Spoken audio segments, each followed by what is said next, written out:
Everyone loves to tell modern American women that we can have it all.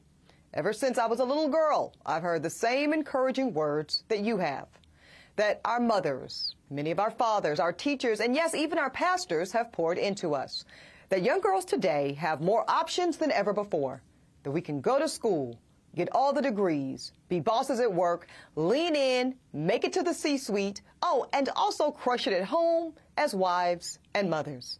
Breastfeeding, packing lunches, and being super mom, all at the same damn time. And listen, a lot of that is true. We do have more choices and opportunities than any generation of women before us. Full stop. And I do believe that women can have it all. But I don't believe we can have it all at the same time.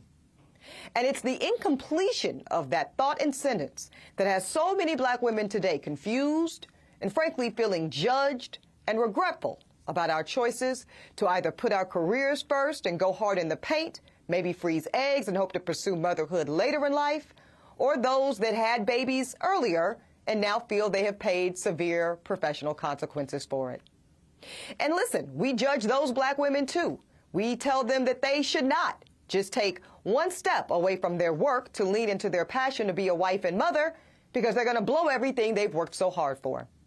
Well, I'm telling every young black girl I know that empowering herself to have as many options around professional and family planning is the best thing she can do for herself. Listen, none of us know what we want to do in the next 10 to 15 minutes, let alone in the next 10 to 15 years. But I do know that for every choice a woman makes around her career and her personal life, there is a reciprocal consequence. And what I deeply wish is that those consequences were not always framed as negative or detrimental. So what if Sexy Red or any 26-year-old lawyer in Houston chooses to take a few months or even years off from work to birth and mother a child? It is not the end of anything. At least it certainly doesn't have to be. And similarly, so what if a black woman wants to go nonstop in her career path for 20 years plus and then decide to pursue motherhood and or marriage later in life? And y'all know I know from firsthand experience that us geriatric moms-to-be have more difficult and expensive choices around our motherhood journeys.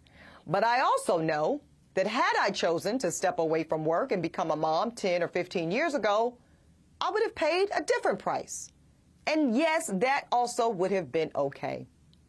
So if we really want to liberate and love on black women, please, y'all, stop the womb watching and start trusting us to make the best decisions for ourselves, our bodies, and our careers.